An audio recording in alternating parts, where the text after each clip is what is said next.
नमस्कार साथियों, आप सभी का हमारे YouTube चैनल एक्सेलेंट क्लासेज आज मैं फिर स्वागत करता हूं। साथियों, हिंदी भाषा शिक्षण के महत्वपूर्ण सवाल। साथियों, रीट एग्जाम में हिंदी शिक्षण वीडियो के लगभग 10% आपके पूछे जाते हैं। भाषा फर्स्ट हो या भाषा सेकंड हो, सबके लिए समान ही शिक्षण वीडियो के सवाल रहते हैं। साथियों, तो आज की वीडियो में हम 50 शिक्षण वीडियो के सवाल करेंगे। आप यहाँ पर वीडियो को जरूर अंत तक देखें। 27 और 28 फरवरी को जो लेवल 1 लेवल 2 के लिए एग्जाम होगा, उन दोनों के लिए अति महत्वपूर्ण रहने वाले हैं। साथियों, शुरुआत करते हैं हमारे पहले प्रश्न से। हमारा पहला प्रश्न है साथियों कि भाषा सीखने का स्वाभाविक और मनोवैज्ञानिक क्रम क्या है। तो भाषा सीखने का जो मनोभाविक क्रम और वैज्ञानिक क्रम कौन सा है, तो इसके 4 कौशल होते हैं। तो उसमें सबसे पहले आपका सुनना होता है, उसके बाद में बोलना, पढ़ना और लिखना, यानी तीसरा आपका बिल्कुल सही जवाब रहेगा। एलएसआर वाला रूल आपको याद रखना है। दूसरा सवाल है साथियों, भाषा शिक्षण के सिद्धांत है। प्रेरणा का सिद्धांत बिल्कुल सही है, क्रिया द्वारा सीखने का सिद्धांत ये भी सही है, और जीवन से जोड़ने का सिद्धांत ये भी सही है। यानी आपका चौथा ऑप्शन बिल्कुल सही रहेगा। ये तीनों ही आपके भाषा सीखने के सिद्धांत हैं। अगला सवाल है साथियों, भाषा दक्षता यानी कौशल का विकास किया जा सकता है। यानी भाषा दक्षता में कौशल का विकास कैसे किया जा सकता है, जैसे सुनना, बोलना, पढ़ना, लिखने का विकास कैसे कर सकते हैं। शुद्ध उच्चारण के माध्यम से, बिल्कुल सही बात है। लिपि और वर्तनी का सही ज्ञान कराकर, बिल्कुल सही है। शब्द रचना का ज्ञान कराकर, सही है। तो यहाँ पर चारों ही ऑप्शन बिल्कुल सही है साथियों। आपका चौथा बिल्कुल सही जवाब रहेगा। अगला साथियों, यहाँ पे लिखा है रचना शिक्षण के मुख्यतः कितने वेद होते हैं। तो रचना शिक्षण के मुख्यतः आपके 2 वेद होते हैं। यहाँ पे तीसरा बिल्कुल सही जवाब रहेगा। अगला सवाल है साथियों, यहाँ पर 5वां है, शेष और वचन का अभ्यास कराने के लिए सबसे उपयुक्त साधन क्या है। यानी अगर आपको बच्चों को शेष और वचन करवाना है तो सबसे उपयुक्त साधन कौन सा रहेगा। आदर्श वाचन, अनुकरण वाचन, सामूहिक वाचन या पाठ्यक्रम वाचन। तो यहाँ पे शेष और वचन का अगर अभ्यास कराना है तो आपको सामूहिक वाचन कराना होगा साथियों। तीसरा बिल्कुल सही जवाब रहेगा। आदर्श वाचन जो होता है साथियों, वो शिक्षक के द्वारा यहाँ पे किया जाता है, ठीक है। और अनुकरण वाचन है साथियों, केवल एक छात्र के द्वारा यहाँ पे किया जाता है। और सामूहिक वाचन सभी छात्रों का एक साथ शेष और वचन में आता है। अगला सवाल है साथियों छठा, मौन वाचन कब से शुरू कर देना चाहिए। तीसरी कक्षा से, चौथी कक्षा से, छठी कक्षा से या दूसरी कक्षा से। तो मौन वाचन आपका तीसरी कक्षा से कर देना चाहिए, शुरू कर देना चाहिए। पहला बिल्कुल सही जवाब रहेगा। अगला सवाल है साथियों सातवां, साइलेंट रीडिंग किसकी रचना है। डेटेज की है, स्मिथ की है, ब्राइन की है, पिंटर की है। तो साइलेंट रीडिंग को सर हिंदी में साथियों क्या कहते हैं, मौन वाचन। क्या कहते हैं साथियों, मौन वाचन कहते हैं। और यहाँ पर इसके जो रचना करने वाले कौन है साथियों, ब्राइन है। तीसरा बिल्कुल आपका सही जवाब रहेगा। साथियों, ये मैराथन क्लास है, आप यहाँ पे इसे जरूर देखिए, आपके कौन सा उत्तर सही बैठ रहा है। 8वां है, रेडियो की सीमाओं को कौन सा सर्वे दृश्य साधन दूर कर सकता है। यानी रेडियो की सीमाओं को दूर करने वाला सर्वे साधन कौन सा है। ग्रामोफोन है, टेप रिकॉर्डर है, लिंगाफोन है, उपयुक्त में से कोई नहीं है। तो रेडियो की सीमा को दूर करने वाला आपका कौन है, लिंगाफोन। बिल्कुल सही जवाब रहेगा। अगला सवाल साथियों, यहाँ पर लिंगाफोन कैसा शैक्षिक उपकरण है। दृश्य है, श्रव्य है, श्रव्य दृश्य है या उपयुक्त में से कोई नहीं है। तो लिंगोफोन है, रेडियो की सीमा को दूर कर रहा है, तो रेडियो एक श्रव्य साधन है। तो लिंगोफोन भी क्या होता है, श्रव्य साधन होता है। दूसरा बिल्कुल सही जवाब रहेगा। अगला साथियों, यहाँ पर प्रश्न है, जिस उद्देश्य के लिए परीक्षण तैयार किया गया है, यदि वे उसकी पूर्ति करता है तो वे क्या कहलाता है। तो जिस उद्देश्य के लिए बनाया है और उसका पूरा परीक्षण कर रहा है तो वो आपका वैध परीक्षण कहलाता है। बिल्कुल सही, ठीक है। और आपके प्रश्नों के उत्तरों में कोई भी अंतर नहीं आता है, वो आपका वस्तुनिष्ठ प्रश्न होता है, ठीक है। अगला सवाल है साथियों, यहाँ पर है इंपॉर्टेंट सवाल है, उपलब्धि परीक्षण निर्माण में समंकन योजना बनाने का क्या उद्देश्य रहता है। ठीक है, निर्णय संबंधी असंगति को दूर करने में सहायता प्रदान करना, ये बिल्कुल सही है। प्रश्नों की संख्या निर्धारित करने में सही है। छात्रों की कठिनाइयों का निर्धारण करने में ये भी सही है। तो यहाँ पे चारों ऑप्शन आपके बिल्कुल सही रहेंगे उपलब्धि परीक्षण निर्माण में जो समंकन योजना है उसके बारे में। अगला सवाल है साथियों, यहाँ पर CCE, ठीक है, सतत और व्यापक मूल्यांकन प्रणाली में AI ग्रेड कितने प्रतिशत अंक प्राप्त करने वाले छात्रों को प्रदान की जाती है। AI का मतलब है A1 ग्रेड, ठीक है। तो ये 91 से लेकर 100 तक आती है। तो आपका पहला ही बिल्कुल इसमें सही जवाब रहेगा साथियों। अगला सवाल है साथियों, यहाँ पर 13वां सवाल है हमारा, उपचारात्मक शिक्षण का मुख्य उद्देश्य क्या होता है। छात्रों की त्रुटियों का पता लगाना, विषय के प्रति रुचि उत्पन्न करना, छात्रों का पिछड़ापन दूर करना और छात्रों की प्रगति का ज्ञान कराना। तो यहाँ पर उपचारात्मक शिक्षण में होता है साथियों छात्रों का पिछड़ापन दूर करना। आपका तीसरा बिल्कुल सही जवाब रहेगा। अगला सवाल हमारा साथियों यहाँ पे लिखा है, CBSE ने किस वर्ष 10वीं की बोर्ड परीक्षाओं में सतत और व्यापक मूल्यांकन प्रणाली को यहाँ पे लागू किया गया है। तो CBSE ने 10वीं में जो लागू किया है वो आपके वर्ष 2010-11 से शुरू किया है। तो आपका पहला इसमें बिल्कुल सही जवाब रहेगा। अगले सवाल की तरफ चलते साथियों, इंपॉर्टेंट सवाल है, किस शिक्षा शास्त्री के अनुसार स्कूल एक बाग है, अध्यापक एक माली है और बच्चे पौधे के समान है। ये किसने कहा है। तो ये आपके फ्रोबेल ने कहा है। और कौन सी विधि में कहा गया है साथियों, ये जो किंडरगार्टन विधि है, उस किंडरगार्टन जो विधि है उसमें कहा गया है। और किंडर का मतलब होता है बच्चों का बगीचा। ये इंपॉर्टेंट सवाल है, आपको थोड़ा सा याद रखना साथियों। 16वां सवाल है साथियों, लिखित सामग्री को मन ही मन बिना आवाज किए चुपचाप पढ़ना क्या कहलाता है। तो मन ही मन में जो पढ़ते हैं उसे हम क्या कहते हैं साथियों, मौन वाचन कहते हैं, ठीक है। और अनुकरण वाचन क्या होता है साथियों, साथ में यानी एक हम बोलते हैं और बच्चा सुन के बोलता है तो उसे अनुकरण कहते हैं। संवेद यानी सामूहिक वाचन होता है। यहाँ पे मन ही मन पढ़ना यानी मौन वाचन यानी साइलेंट रीडिंग, ठीक है। अगला सवाल है साथियों, यहाँ पे 17वां है, पठन शिक्षण की दृष्टि से गद्य पाठों के कितने प्रकार है। तो पठन की दृष्टि से गद्य पाठों के केवल 2 प्रकार होते हैं साथियों। पहला बिल्कुल इसमें सही जवाब रहेगा। 18वां सवाल है साथियों हमारा, यहाँ पे लिखा है, कविता शिक्षण की किस प्रणाली के अंतर्गत कविता को समझाने के लिए वैसी ही या उसकी विरोधी दूसरी कविता को प्रस्तुत करके उसका तुलनात्मक अध्ययन किया जाता है। यानी एक कविता को पढ़ाने के लिए, समझाने के लिए दूसरी कविता वैसी की वैसी आपको दूसरी प्रस्तुत करनी है, वो तुलनात्मक अध्ययन करता है, तो वो कौन सी विधि होती है?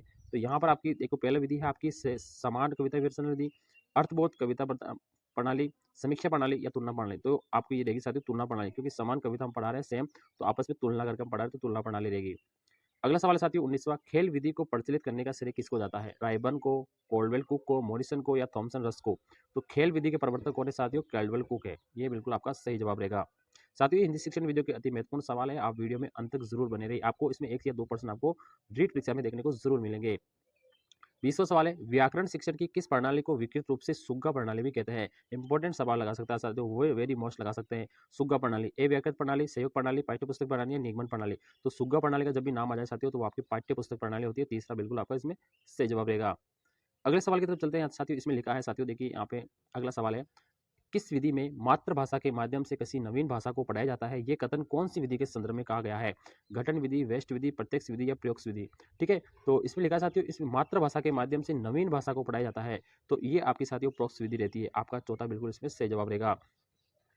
अगले सवाल की तरफ चलो, थोड़ा सा प्रश्न थोड़ा बड़ा है साथियों, इसमें थोड़ा सा पढ़ लेते पहले। एक परिभाषा है हिंदी शिक्षण की, जिस प्रकार चित्रकार के लिए तुलिका और फलक वांछनीय है, ठीक उसी प्रकार अथवा उससे भी कुछ अधिक अध्यापक के लिए श्यामपट्ट और खड़िया के टुकड़े का महत्व है। ठीक है, जैसे चित्रकार के लिए तुलिका और फलक की आवश्यकता होती है, उसी प्रकार से अध्यापक को भी श्यामपट्ट और खड़िया के टुकड़ों की आवश्यकता होती है। ये दोनों वस्तुएं सफल अध्यापक की सतत संगिनी है।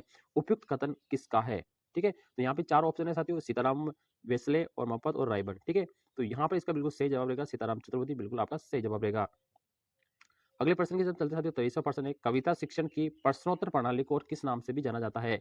देखो, व्याख्या प्रणाली, खंडान्वय प्रणाली, अर्थ कथन प्रणाली या व्यास प्रणाली? ठीक है, तो यहाँ पर प्रश्नोत्तर जो प्रणाली है साथियों, इसको खंडान्वय प्रणाली भी कहते हैं साथियों। आपका दूसरा बिल्कुल सही जवाब रहेगा।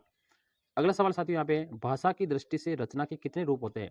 तो भाषा की दृष्टि से रचना के 2 रूप होते हैं। ठीक है, गद्य और पद शिक्षण। ठीक है, अगला सवाल है साथियों यहाँ पे, ये भी वापिस परिभाषा आ गई है। भाषा के निदानात्मक परीक्षण वे परीक्षण है जिसके द्वारा अनुसंधानकर्ता छात्र के भाषागत दोषों को खोजता है जो अपने स्कूल के विषय में सामान्य प्रगति नहीं कर पाते हैं। ये परिभाषा किसके अनुसार है? आपकी परिभाषा वापस देखते साथियों, निदानात्मक परीक्षण वे परीक्षण है जिसके द्वारा अनुसंधानकर्ता जो होता है वो छात्र की भाषागत दोष रहते हैं उनको क्या करता है? खोजता है, जो अपने स्कूल में विषय में सामान्य प्रगति वो नहीं कर पाते। ये किसका है? बायती का है, सोनेल का है, क्रोनबेक का है या एस एस रावत का है? तो ये साथियों सोनेल का बिल्कुल आपका दूसरा बिल्कुल सही जवाब रहेगा। कुछ परिभाषा भी होती है साथियों जो कि परीक्षा के अंदर पूछी जाती है, तो आपको परिभाषाओं को भी ध्यान से देखना है साथियों। अगला सवाल यहाँ पे, लिखाई का कार्य पढ़ाई कार्य से पूर्व शुरू होना चाहिए, यानी लिखने का काम है ना वो पढ़ाई के कार्य से क्या ना पूर्व हो जाना चाहिए, क्योंकि लिखाई है वो पढ़ाई की अपेक्षा सरल होती है। लेखन शिक्षण के संदर्भ में ये कथन किसका है? श्रीमती मांटेसरी का, आत्मानंद मिश्र का, मिस पार्कर्स का या कुक का? तो ये साथियों ये जवाब बिल्कुल सही है। श्रीमती मांटेसरी ने कहा है कि आपका लिखाई का जो कार्य है ना वो पढ़ाई कार्य से शुरू हो जाना चाहिए, क्योंकि लिखाई पढ़ाई की अपेक्षा क्या होती है? सरल होती है। तो मारिया मांटेसरी का पद है।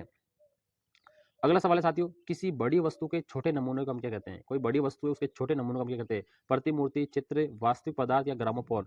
तो बड़ी वस्तु के छोटे नमूने को हम क्या कहते हैं? प्रतिमूर्ति कहते हैं साथियों। ठीक है, बिल्कुल सही जवाब रहेगा।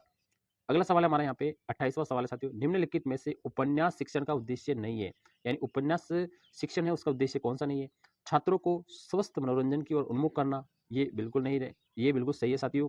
छात्रों की द्रुत गति से मौन वाचन का अभ्यास कराना, ये भी सही है। भाषा और शैली के प्रचलित रूपों से परिचित कराना, ये भी सही है। अभिनय से निपुणता प्रदान करना, तो उपन्यास शिक्षण के अंदर अभिनय का कोई रोल नहीं रहता, इसलिए ये वाला जवाब का बिल्कुल गलत रहेगा। बाकी 3 ऑप्शन है आपके बिल्कुल सही रहेंगे, तो यहाँ पे नहीं पूछा है तो आपका चौथा बिल्कुल सही जवाब रहेगा।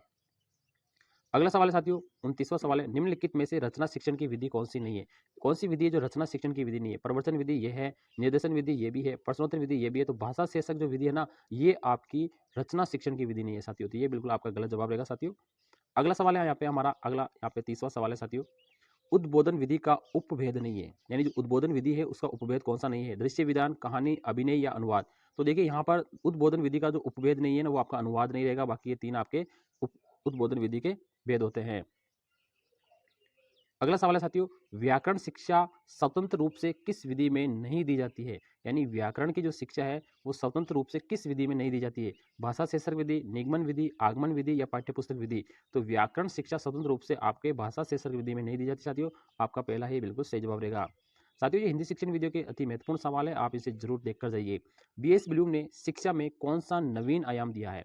यानी बीएस ब्लूम ने त्रिकोणीय आयाम दिया था, उसमें नवीन आयाम कौन सा दिया है? हर्बर्ट उपागम, मूल्यांकन उपागम, आरसीएम उपागम या मॉरिसन उपागम? तो बीएस ब्लूम की बात आ जाए तो साथियों मूल्यांकन उपागम इसका बिल्कुल सही जवाब रहेगा। इन्होंने यही नवीन आयाम यहाँ पे दिया है। अगला साथियों विश्लेषणात्मक जो विधि है उसका प्रयोग होता है, कैसे होता है? एक संश्लेषण विधि होती है, एक विश्लेषण विधि होती है, ठीक है। तो संश्लेषण में क्या होता है, हम वर्णों से शब्द की ओर चलते हैं। कहाँ चलते हैं साथियों? वर्ण से शब्द की ओर चलते हैं, ठीक है, किसमें? संश्लेषण में। और विश्लेषण में क्या होता है, उल्टा चलते हैं, हम शब्द से वर्ण की ओर। तो पहला बिल्कुल सही जवाब रहेगा साथियों। अगला सवाल है हमारा 34 नंबर सवाल है साथियों, लिखा है इसमें वर्तनी की विधिवत शिक्षा का ज्ञान है किस स्तर पर हो जाना चाहिए? यानी वर्तनी का जो विधिवत ज्ञान है ना वो कौन सी कक्षा तक हो जाना चाहिए? प्राथमिक स्तर, उच्च प्राथमिक स्तर, माध्यमिक स्तर या उच्च माध्यमिक स्तर? तो ये प्राथमिक स्तर पर हो जाना चाहिए, पहला ही बिल्कुल सही जवाब। यानी कक्षा 1 से लेकर 5 तक आपकी वर्तनी का विधिवत ज्ञान हो जाना चाहिए। अगला सवाल है 35वां, भाषिक सामग्री कौन सी है? मूल विषय वस्तु, प्रत्यय, मूल विषय वस्तु और प्रत्यय या शब्दावली? तो भाषिक सामग्री कौन है साथियों? शब्दावली, क्योंकि हम किसी भी कंटेंट को पढ़ते हैं तो उसमें शब्दावली होती है, वही आपकी क्या होती है? भाषिक सामग्री। अगला सवाल है साथियों 36वां सवाल है, बुलेटिन बोर्ड क्या है? श्रव्य सामग्री है, दृश्य सामग्री है, श्रव्य दृश्य सामग्री है या कोमल सामग्री है? तो बुलेटिन बोर्ड है ना, ये आपका क्या साथियों? दृश्य सामग्री है, बिल्कुल इसका सही जवाब देगा। अगला सवाल है हमारा 36वां सवाल है, यहाँ पे थोड़ा सा स्क्रॉल कर लेते हैं। देखिए 36वां है, अधिक विश्वसनीय परीक्षण कौन सा है? शिक्षक निर्मित परीक्षण, मौखिक परीक्षण, आत्मनिष्ठ परीक्षण या प्रेमाभिकृत परीक्षण? तो इन चारों में से जो अधिक विश्वसनीय परीक्षण है वो आपका प्रेमाभिकृत परीक्षण होता है साथियों। चौथा बिल्कुल आपका सही जवाब रहेगा। साथियों ये इंपॉर्टेंट पर्सन है, आप इसे जरूर देखिए साथियों। सीसीसी में व्यापकता का आशय निम्नलिखित में से कौन सा नहीं है? यानी व्यापकता के अंदर कौन सा नहीं आता है, ये आपको देखना है। विषयों की व्यापकता, उपकरणों की व्यापकता, दायरे की व्यापकता या प्रश्नों की व्यापकता? तो यहाँ पर सीसी में जो व्यापकता है वो विषयों की व्यापकता होती है, उपकरणों की व्यापकता भी होती है, दायरे की व्यापकता भी होती है, लेकिन प्रश्नों की व्यापकता नहीं रहती। ये वाला सवाल आपका गलत रहेगा ऑप्शन। यहाँ पे थोड़ा सा समझ के पढ़ना साथियों, आपको सवाल का आंसर जरूर आएगा। एक बालक जरूरत से ज्यादा अपने आप को असमर्थ महसूस कर रहा है, वे हीन भावना ग्रंथि से पीड़ित है और आत्मविश्वास क्या है वो खो बैठा है। तो एक शिक्षक के नाते आप उसका कैसे उपचार करेंगे? तो इसका सही जवाब रहेगा साथियों, देखो यहाँ पे 4 ऑप्शन है, आप क्या करना चाहेंगे? तो आपको क्या करना होगा, देखो सहानुभूति व्यवहार करेंगे, दंड देकर, परिवार को सूचना देकर या मित्रों के साथ घूमने की प्रेरणा देकर। तो देखो ये दंड भी नहीं देंगे, परिवार की सूचना भी नहीं देंगे और घूमने, आप क्या करेंगे? उनके साथ सहानुभूति व्यवहार करके उसको धीरे धीरे क्या करेंगे? चेंज करने का प्रयास करेंगे। 40वां सवाल है हमारा, वस्तुनिष्ठ प्रश्न का प्रकार है आलोचनात्मक प्रश्न, विश्लेषणात्मक प्रश्न, मिलान प्रश्न या व्याख्यात्मक प्रश्न? तो जो वस्तुनिष्ठ प्रश्न होता है जिसमें ये आपका आता है मिलान प्रश्न, ठीक है। इस तरह से जैसे ए बी होता है और इधर नाम होता है आपका, तो ऐसे मिलान वाला होता है, ठीक है। तो ये वस्तुनिष्ठ प्रश्नों की श्रेणी में आता है। अगला सवाल है साथियों, मौन पठन का क्या लाभ है? यानी जो मौन पठन होता है उसका मुख्य लाभ क्या है? तो इसमें देखो सबसे पहला है उच्चारण अभ्यास है तो अवसर मिलता है, स्वाध्याय की प्रवृत्ति विकसित होती है, एकाग्रित होकर ध्वनियों का शुद्ध उच्चारण करना है या पठन की शुद्धता का संवर्धन होता है। तो मौन पठन का मतलब होता है साइलेंट रीडिंग, और मन ही मन में अगर आप पढ़ रहे हैं तो आपके स्वाध्याय की प्रवृत्ति क्या होती है? इसमें विकसित होती है। दूसरा बिल्कुल इसमें सही जवाब रहेगा। अगला सवाल है साथियों, यहाँ पर एक अच्छे मूल्यांकन की विशेषता नहीं है, यानी अच्छे मूल्यांकन की विशेषता कौन सी नहीं है? वैधता होती है, वस्तुनिष्ठता होती है, आत्मनिष्ठता नहीं होती है और अव्यापकता होती है। तो यहाँ पर अच्छे मूल्यांकन की विशेषता में आत्मनिष्ठता नहीं आती है साथियों, आपका तीसरा बिल्कुल सही जवाब रहेगा। 43वां सवाल है, भाषा प्रयोगशाला शिक्षक के स्थान पर प्रतिस्थापित नहीं है, ये कथन क्या है? तो भाषा प्रयोगशाला शिक्षक के स्थान पर है, ये एक सत्य कथन है, नहीं हो सकती है। यानी भाषा प्रयोगशाला है वो शिक्षक का काम नहीं कर सकती है, ये बिल्कुल सत्य कथन है। अगला सवाल है साथियों, यहाँ पर पाठ्य पुस्तक का बाह्य गुण है, पाठ्य पुस्तक का बाह्य गुण कौन सा है? विषय वस्तु, भाषा, शैली या शीर्षक? तो बाह्य गुण का मतलब देखो यहाँ पर आपका बिल्कुल जो सही जवाब रहेगा, देखो भाषा इनसाइड होती है, शीर्षक, विषय वस्तु, शैली। तो इसमें जो बिल्कुल सही जवाब आपका रहेगा वो आपका विषय वस्तु साथियों, ठीक है। अगला सवाल है साथियों, यहाँ पे लिखा है निम्नलिखित में से श्रव्य उपकरण कौन सा है? पोस्टर, चार्ट, ग्रामोफोन या मानचित्र? तो आपको सुनने का कौन है? ग्रामोफोन। तीसरा बिल्कुल सही जवाब रहेगा। अगला सवाल है 46 नंबर सवाल है साथियों, वस्तुनिष्ठ परीक्षा में सम्मिलित है निबंधात्मक परीक्षा, मिलान पद परीक्षा, लघुत्रात्मक परीक्षा या पर्यवेक्षण? तो वस्तुनिष्ठ के कौन आता है साथियों? मिलान, अभी जैसे हमने पहला था, यानी इस तरह से मिलान प्रश्न जो क्या होता है वो वस्तुनिष्ठ परीक्षणों की श्रेणी में आता है। अगला सवाल है, विद्यार्थियों के लगातार मूल्यांकन हेतु उपयुक्त परीक्षा पद्धति कौन सी है? लगातार मूल्यांकन अगर आपको करना है तो वो आपकी सतत और व्यापक मूल्यांकन प्रणाली रहेगी, पहला ही बिल्कुल जवाब रहेगा, इसको हम कहते हैं CCE, ठीक है। ये CBSE में चलती है साथियों। अगला सवाल है 48वां सवाल है साथियों, इसमें लिखा है निदान का महत्व नगण्य है यदि उसके अनुसार बच्चों का उपचार नहीं किया जाता है, उसके अनुसार बच्चों का उपचार किया जाता है, उसके परिणामों पर अविश्वास किया जाता है या उनके परिणामों की अपेक्षा की जाती है। निदान का महत्व नगण्य जब हो जाता है जब उसके अनुसार बच्चों का उपचार नहीं हो पाता है, तो इसका पहला ही बिल्कुल सही जवाब रहेगा। 49 नंबर सवाल की तरफ चलते साथियों। भाषाई कौशल के निर्धारित पक्षों में कौन सा उपयुक्त नहीं है, यानी भाषाई कौशल 4 होते हैं, सुनना, बोलना, पढ़ना, लिखना, उसमें कौन सा नहीं रहता? देखो, देखना नहीं रहता है, ठीक है, बाकी सुनना होता है, बोलना होता है, पढ़ना होता है, एक आपका दूसरा और कौन सा, चौथा कौन सा होता है साथियों? लिखना होता है, ठीक है। यहाँ पे देखना नहीं रहता, ये वाला बिल्कुल सही गलत रहेगा। आज का और अंतिम सवाल है साथियों यहाँ पे 50वां। खेल विधि को प्रचलित करने का श्रेय किसे जाता है? तो खेल विधि को प्रचलित करने का श्रेय वो हेनरी कॉल्डवेल को जाता है। चौथा बिल्कुल सही जवाब रहेगा साथियों। ये साथियों आज का जो वीडियो है वो लगभग 50 प्रश्नों का था। हिंदी शिक्षण वीडियो के महत्वपूर्ण सवाल थे साथियों, और हम जल्द ही आपके 50 क्वेश्चनों की सीरीज और लेकर आएंगे साथियों। आप वीडियो में बने रहिए, आप वीडियो को ज़्यादा से ज़्यादा शेयर कर दिए साथियों, और चैनल को सब्सक्राइब जरूर कर दीजिए। इस तरह के लेटेस्ट अपडेट आपको मिलती रहेगी साथियों। थैंक यू, धन्यवाद।